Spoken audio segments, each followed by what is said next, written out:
que é professora do Departamento de Computação da UFBA, e por mim, que sou aluna do curso de Sistemas de Informação da UFBA também. O intuito desse trabalho é mostrar as estratégias que nós viemos utilizando desde 2004 até o ano presente para difundir o software livre para a comunidade acadêmica e para as comunidades vizinhas à universidade. Então, apresentando aqui brevemente o programa, esse programa foi criado em 2004 como um programa de extensão universitária, sob a coordenação do Departamento de Ciência da Computação, que está alocado no Instituto de Matemática lá da universidade. E a missão desse programa é contribuir com a inclusão sociodigital na Bahia, envolvendo a universidade em ações educativas e de difusão da filosofia do software livre. Com isso, a gente vem desenvolvendo várias estratégias para conseguir alcançar esse objetivo maior nosso. Como estratégias, nós temos realização de oficinas em telecentros comunitários. Então, em telecentros, locais de acesso público à internet, a gente realiza oficinas com o tema de software livre. A última oficina que a gente realizou teve o nome Caminhos para uma Liberdade Cibernética na Trilha do Software Livre. Então, nesse tipo de oficina, que atividade fazemos?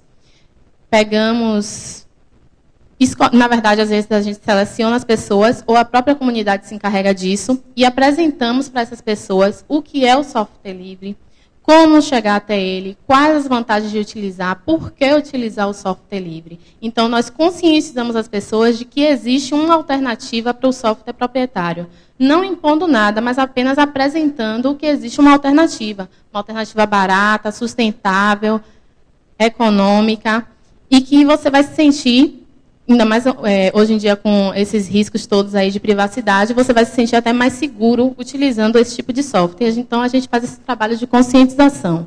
A última rodada que a gente fez dessas oficinas, conseguimos capacitar 60 pessoas no município de Salvador, na Bahia. Uma outra estratégia que utilizamos é sensibilização para o uso de software livres com gestores de tecnologia da informação de instituições. Então, nas instituições que a gente atua, o que a gente se depara muito é com o software proprietário. Mesmo em telecentros, que às vezes são financiados pelo governo federal, a gente já encontrou situação de software pirata instalado lá, software proprietário. Então, o que é que a gente faz? Um trabalho de conscientização com essas pessoas, da importância de estar se utilizando o software livre, da viabilidade econômica que existe, dentre outras características. E a gente ainda não teve nenhum relato assim de uma instituição que se negou a utilizar. Muitos utilizaram, acabaram gostando e continuaram a utilizar o software, mesmo depois que encerramos nossa atuação na instituição. Outra estratégia. Usamos tecnologias livres na comunicação interna da equipe. Então, a equipe do programa é formada por professores, estudantes, funcionários da própria universidade. Então, para a gente se comunicar, a gente utiliza ferramentas livres. Por exemplo, o FOSWiki, que é uma maneira da gente estar criando páginas, textos de forma colaborativa. O site do programa, daqui a pouco eu vou apresentar, o site do programa ele é todo escrito em wiki. Então, permite que pessoas que às vezes não têm nenhum conhecimento técnico suficiente para estar criando páginas na internet, produza páginas normalmente, apenas com alguns simples comandos. Utilizamos também o Redmine, que o print screen está aí na tela, que é o sistema de gerenciamento das atividades do programa. Então, todas as atividades que nós temos que desenvolver ao longo do ano, a gente programa tudo aí no Redmine. Então, coloca lá as pessoas que são responsáveis, qual atividade, prazos. E nisso a gente consegue também ter o dimensionamento de como andam as ações do programa, se estamos conseguindo cumprir nossas metas, dentre outras questões. E, para a comunicação, que todo mundo usa hoje em dia, que é a questão do e-mail, a gente usa a lista de discussão, que ela é baseada nessa ferramenta, o Merryman, que a gente tem umas 5 listas, porque a gente tem diversos projetos, então todas elas a gente usa esse ambiente para estar se comunicando. Então, todas são tecnologias livres que a gente usa dentro do programa na comunicação interna. Todas as estações de trabalho que nós utilizamos, tanto as móveis quanto as fixas lá, Todas elas utilizam distribuições livres. A gente utiliza atualmente Debian, Ubuntu e OpenSUSE. Depende muito de que tipo de tarefa a gente está desempenhando para a gente decidir qual distribuição utilizar. Mas das experiências que estamos tendo nos últimos anos, a que mais temos usado é a Debian. E quando a gente trabalha em comunidades que às vezes não teve nenhum contato com o tipo de software livre, a gente usa essa distribuição Ubuntu. Porque é uma distribuição um pouco mais leve, que não dá aquele choque inicial da pessoa dizer, eu não quero usar isso eu não vou usar na minha vida. Então, a gente usa essa Ubuntu, que ela é bem amigável. Outra estratégia são os cursos de inclusão digital com sistemas e aplicativos livres. Então, fazemos diversos cursos ao longo do ano. Em todos eles, utilizamos ferramentas livres. Que trabalho é feito? Inicialmente, tem a conversa com os gestores, se a gente se deparar lá com um software proprietário, para migrar para um software livre. Às vezes, não migrar totalmente, ao menos que tenha o dual boot, que aí já auxilia para a gente. Então, essa é a primeira tarefa. Depois, a gente tem esses cursos, onde a gente utiliza todos os softwares livres, tanto de áudio, quanto edição, tanto de áudio quanto edição de vídeo, edição de imagem, tudo a gente usa baseado em software livre. A gente apresenta todas as características, apresenta para eles os softwares que eles já estão acostumados a utilizar no software proprietário e mostra para eles as alternativas que tem. Então, de forma a quê? A promover tanto a cidadania quanto o conhecimento livre. Ele perceber que ele não precisa ficar somente atrelado àquilo, aquele mundinho fechado. Sem contar também a questão dos aspectos econômicos, que essa economia que a gente faz com licenças de softwares proprietários, elas podem estar sendo revertidas para outras questões que também são tão importantes quanto. E, além disso, ainda tem os aspectos técnicos. Por exemplo, alguns softwares proprietários, para você conseguir rodar ele numa máquina, você precisa de uma máquina que tem um processador muito bom, todo um equipamento muito bom. E já com o software livre, máquinas que ainda têm um processador um pouco inferior, a gente consegue trabalhar de forma legal e apresentar vários conteúdos, dando oportunidade a pessoas que às vezes nem tinham esse tipo de acesso. Incentivamos também na área de desenvolvimento. Na área de desenvolvimento, a gente tem a rede social, uma rede social voltada para a educação, que a gente construiu, que é o TecCiência. O endereço está ali, www.tecciência.ufba.br, que ela é baseada em uma tecnologia livre, que é o Nosfero, que ele é uma tecnologia própria para o desenvolvimento de redes sociais. Então, essa rede foi desenvolvida no ano de 2008, está em funcionamento. Se vocês acessarem, vocês podem ver lá, esse print screen aí é de hoje. E fizemos também uma rádio web que foi utilizada em parceria com a rede TecCiência, usando o Icecast. Então, essas duas tecnologias aí, o TecCiência com a rádio web, a gente fez um trabalho numa escola no SESI, no município de Candeias, na Bahia. Então, lá a gente utilizou e, apesar de ser software livre, foi bem aceito, tanto por professores quanto por alunos. Foi bastante usado, os professores utilizaram bastante a rádio web no desenvolvimento das atividades.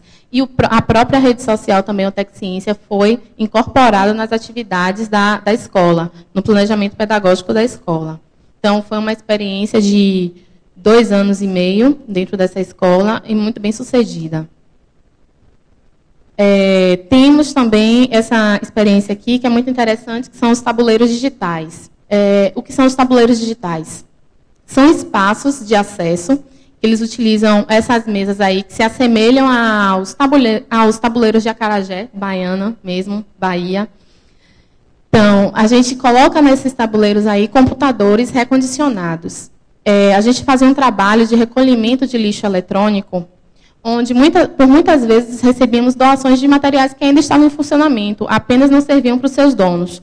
Outros, às vezes, com defeito, a gente conseguia trocar uma peça, um processador, uma memória, adicionar uma memória e colocava esses computadores em funcionamento. Esse aí, dessa foto, ele está localizado, quer dizer, estava localizado no restaurante universitário da UFBA. Ele era praticamente o único ponto de acesso dentro da universidade aberto, fora de um instituto ou que você precise de uma senha, ter um cadastro.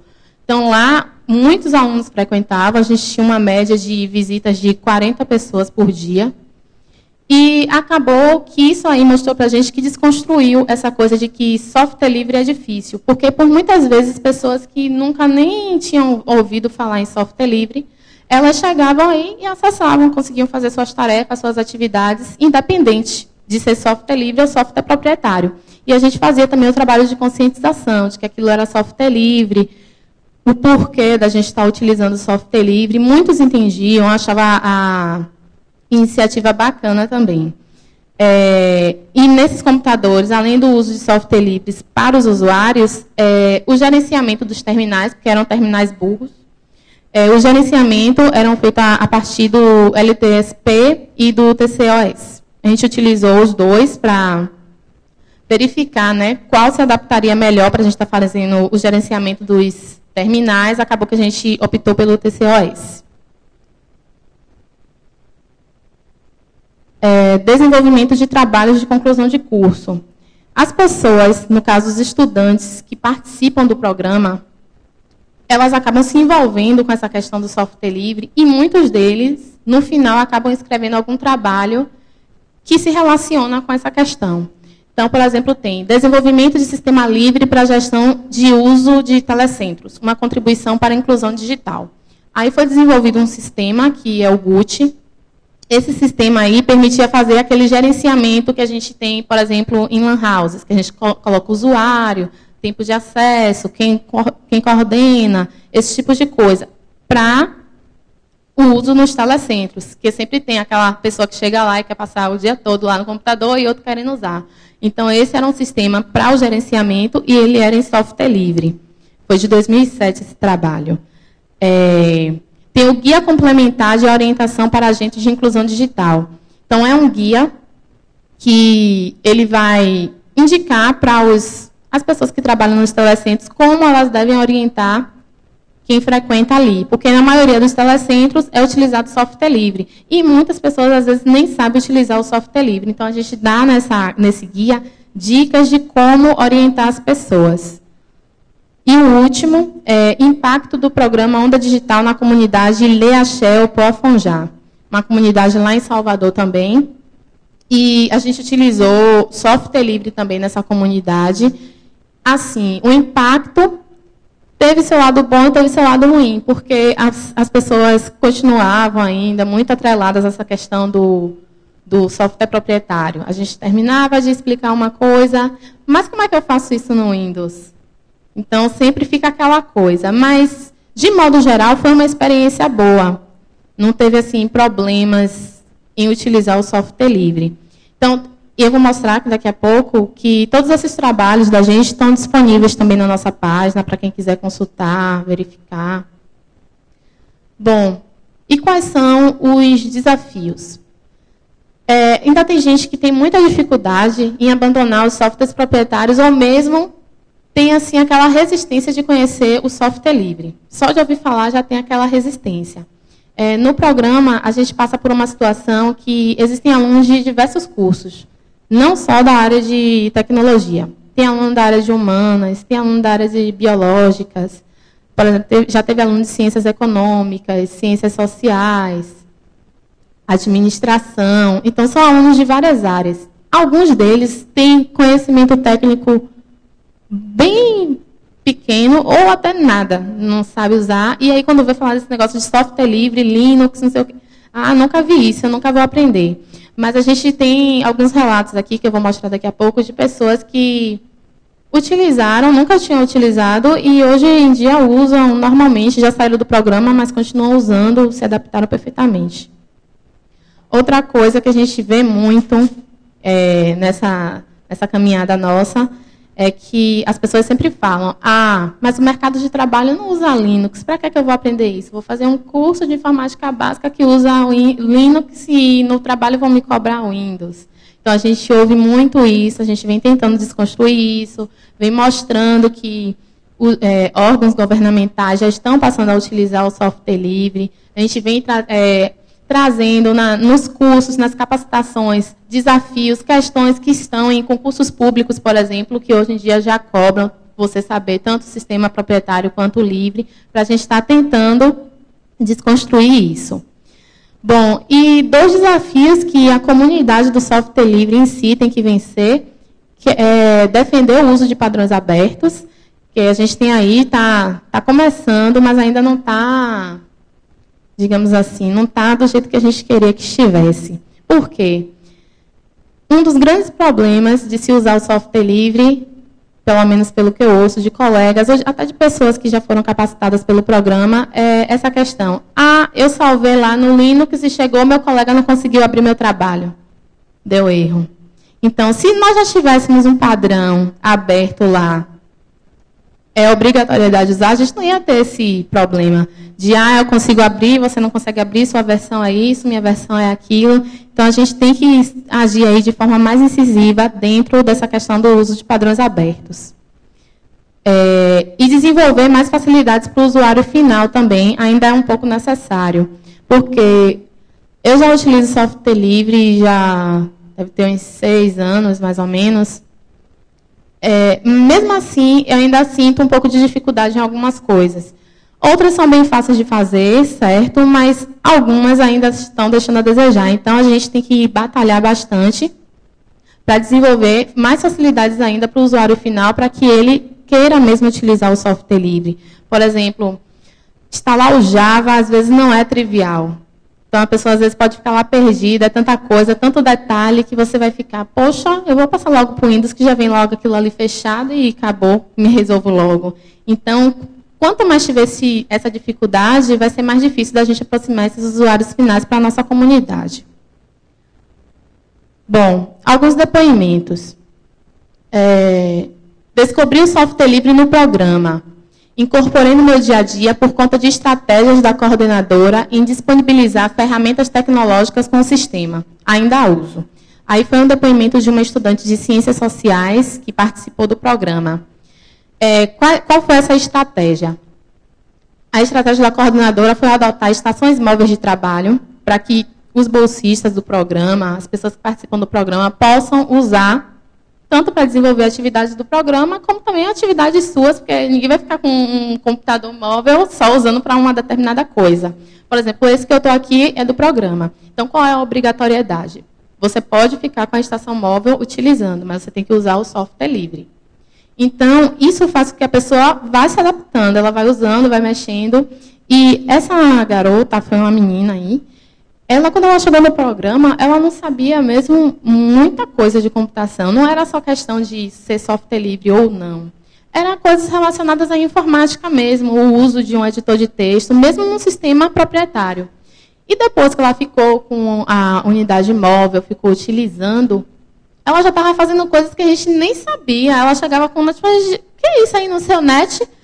Não, foi um software que eu descobri aqui que dá para botar os lembretes do coisa que eu tenho para fazer. Como você descobriu isso? Eu fui mexendo e descobri. Então, você pode ver que essa questão de eu não sei é muito difícil, é relativo, é questão de uso. Então, se você se recusa a utilizar o software, você não vai saber nunca mesmo se é fácil ou se é difícil. Você tem que se abrir a utilizá-lo.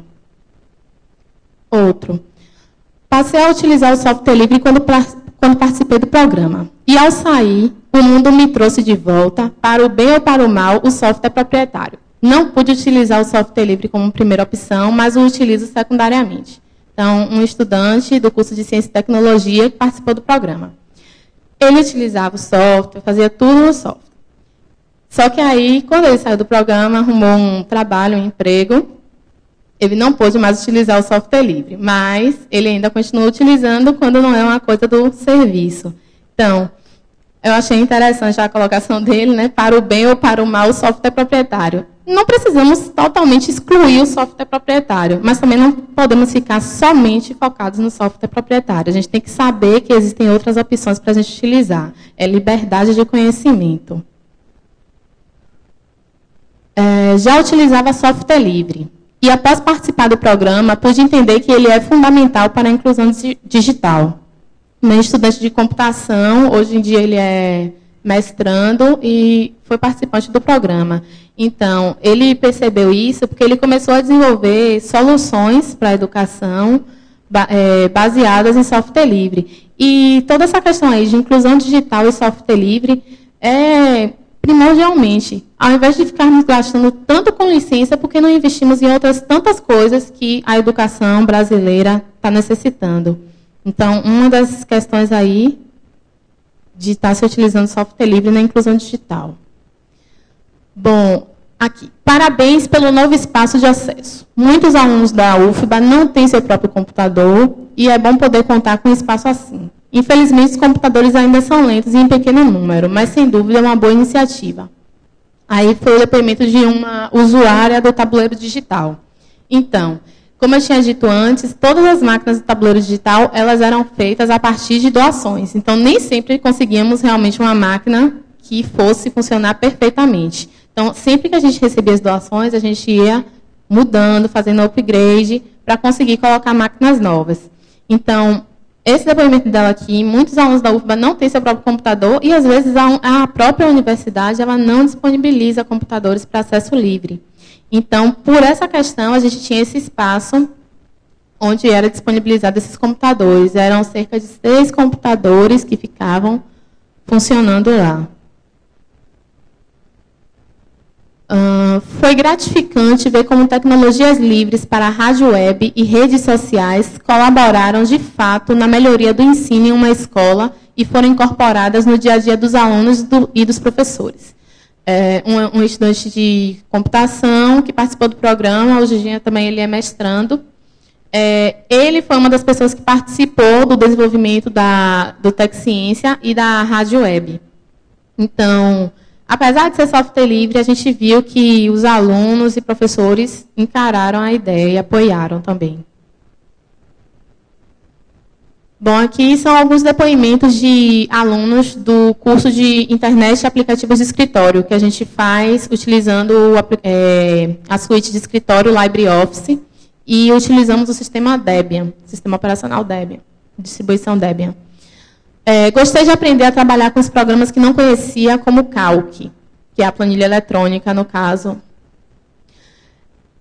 Outro, gostei de aprender sobre o software livre. Sabia muito pouco e o curso aprimorou meu aprendizado. E outro disse que gostou de saber que tem um sistema operacional livre que pode ser tão bom quanto o que eu estou acostumado a utilizar.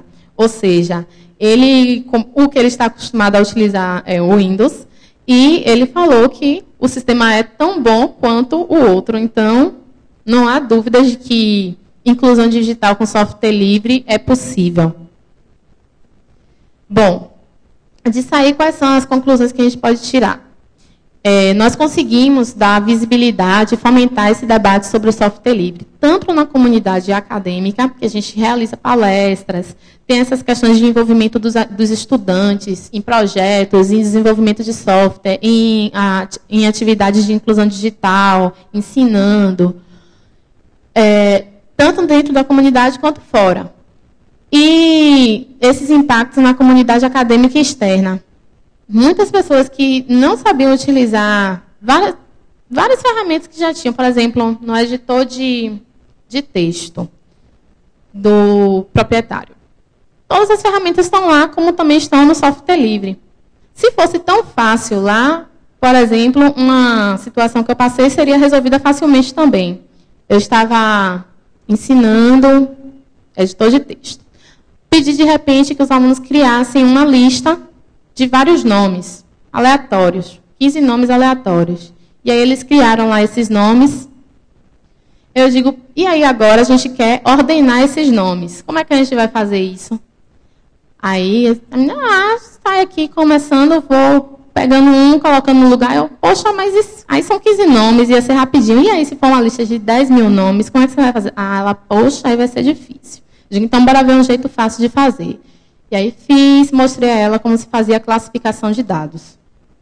Depois que eu fiz, ela, poxa, eu não sabia que era tão fácil assim, não. Teve um dia que eu fiquei aqui mais de 2 horas para ordenar uns 100 nomes. Por quê? porque ela ficou. Aqui a letra A, e tinha um nome aqui com a letra A, cá embaixo ela vinha, colocava cá em cima, descia aquele nome.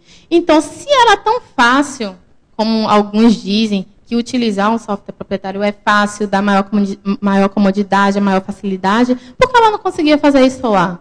Se tem a mesma ferramenta. Então, não adianta você ter uma ferramenta também que seja tão fácil de usar se você não tem nenhum tipo de, digamos, incentivo a que a pessoa conheça, ensine e tudo mais. Bom, eu vou mostrar aqui algumas das coisas aqui que a gente tem. Aqui é o site da gente, que é o www.ondadigital.ufba.br. Então, ele é todo feito na Wiki.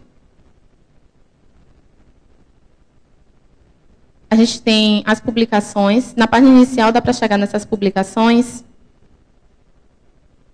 E aqui tem os trabalhos de conclusão de curso, como eu tinha dito. Aqui, impacto do programa Onda Digital na comunidade Leachel Poafonjá. O guia complementar de orientação para agentes de inclusão digital. E aqui o desenvolvimento de sistema livre para gestão de uso de telecentros, que é o GUT. Então, tem esses 3 trabalhos aqui que vocês podem ter acesso, conhecer, saber o que foi desenvolvido, bem como também outras coisas que a gente já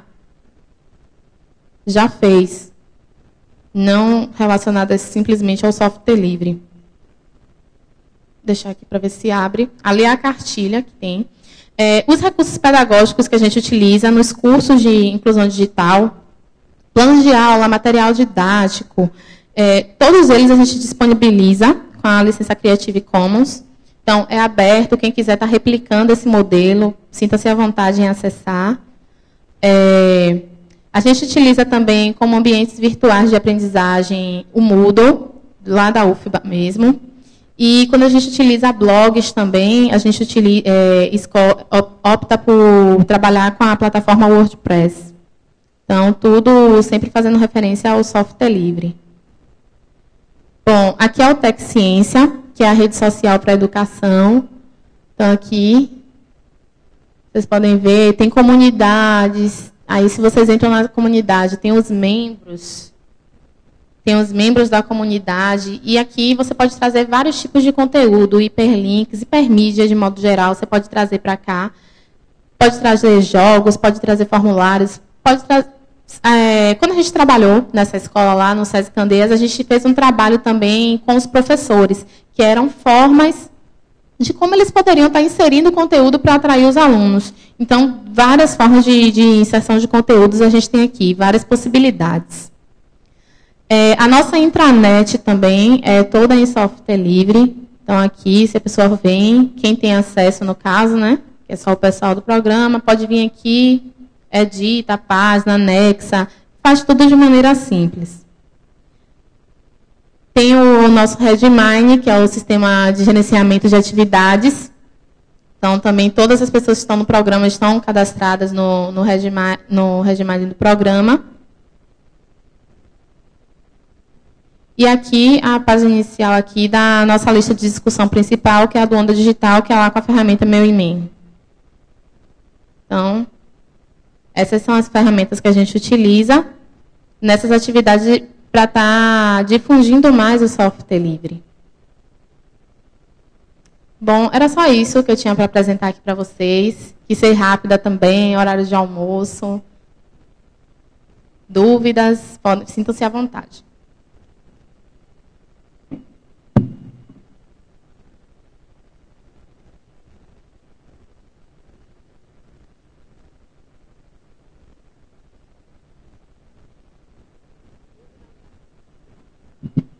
Dúvidas ou pergunta? Não? Então, encerrado.